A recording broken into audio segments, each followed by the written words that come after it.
আসসালামু আলাইকুম প্রিয় ভাই ও বোনেরা, আপনারা সবাই কেমন আছেন? আশা করি আল্লাহর অশেষ রহমতে সবাই ভালোই আছেন। আলহামদুলিল্লাহ, আমিও আল্লাহর রহমতে ভালোই আছি। আজকে আমি এক বাটি মুড়ি আর দুটো কাঁচা আলু দিয়ে একটা নাস্তা রেসিপি তৈরি করব।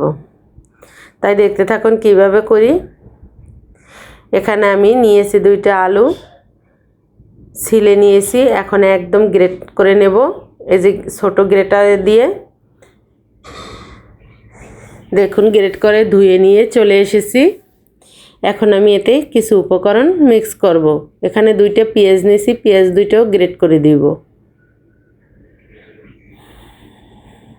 কারণ যেহেতু আলু ছোট ছোট করে গ্রেট করা, পেঁয়াজ কিন্তু বড় করে কাটলে হবে না, পেঁয়াজটাও এভাবে গ্রেট করে নিতে হবে। আলু পেঁয়াজ দিয়ে গ্রেট করে নিয়েছি। এখন দিয়ে দিলাম 3টা কাঁচামরিচ কুচি, ঝালটা আপনাদের পছন্দ অনুযায়ী দিবেন। তারপর দিয়ে দিলাম একটা ডিম।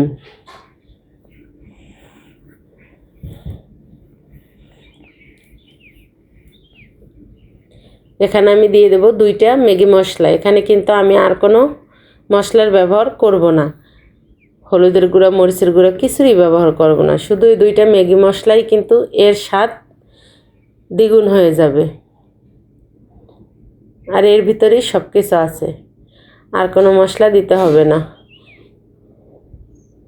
তারপর দিয়ে দিব স্বাদ মতন লবণ, দিয়ে এখন মেখে নিব। যে সকল ভাই বোনরা ভিডিওটি দেখা শুরু করে দিয়েছেন, প্লিজ একটা লাইক দিয়ে ভিডিওটি কন্টিনিউ করবেন। আপনার একটা লাইক আমার জন্য অনেক মূল্যবান।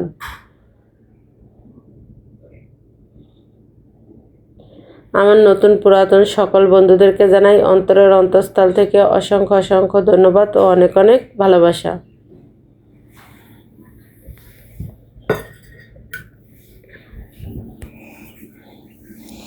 এখন হাত দিয়ে মেখে নিয়েছি। এখানে দিয়ে দিব এই যে মুড়ি।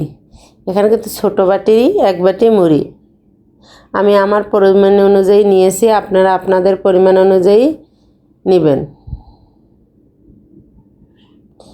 এখন এটা হাতের সঙ্গে ভালো করে মিশিয়ে নিব হাতের সাহায্যে।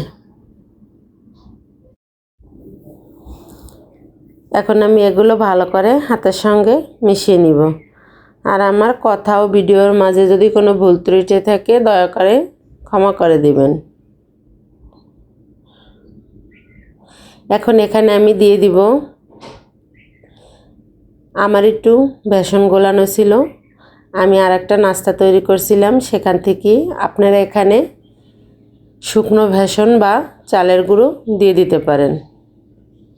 চালের গুঁড়ো দিলে কিন্তু নাস্তাটা আরও ক্রিস্পি হবে। আমি বেসনটা দিয়ে ভালো করে মেখে নিলাম। এখন এখানে আমি দিব অল্প একটু আটা।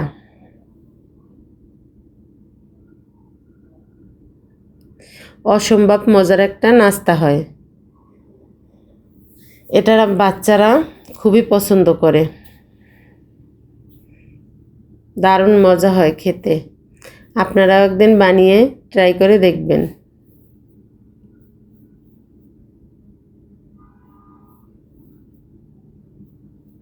এখন এটা আমি খুব ভালো করে মেখে নিব।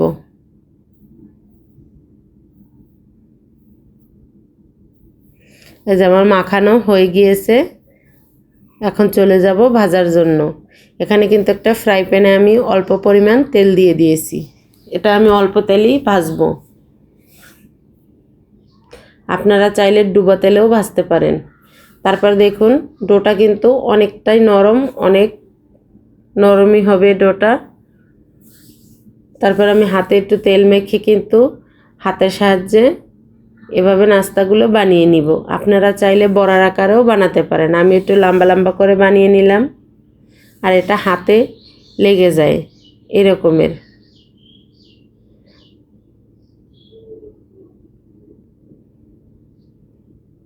সফট হলেই কিন্তু এই ডোটা, তাহলেই কিন্তু নাস্তাগুলো খুবই সুন্দর হবে।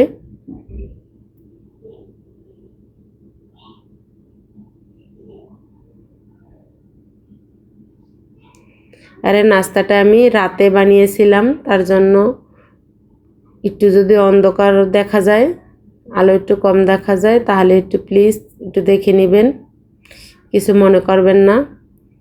আর দেখুন দিয়েই কিন্তু নাড়ানাড়ি করতে যাবেন না, যেহেতু তেলের পরিমাণটাও একদমই অল্প। আর এটা ডুবা তেলে ভাজলে তো আরও ভালো হবে। কিছুক্ষণ পরে কিন্তু আমি এভাবে উল্টিয়ে দেব।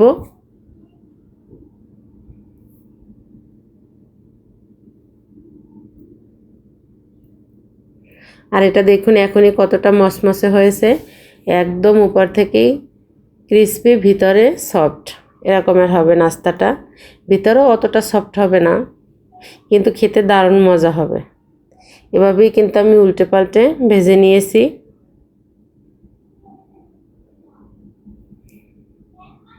আমি কিন্তু সবগুলোই অফ ক্যামেরায় ভেজে নিয়েছি। দেখুন মাশাল্লাহ নাস্তাটা কতটা সুন্দর ও লোভনীয় হয়েছে, খেতেও কিন্তু দারুণ মজা ছিল।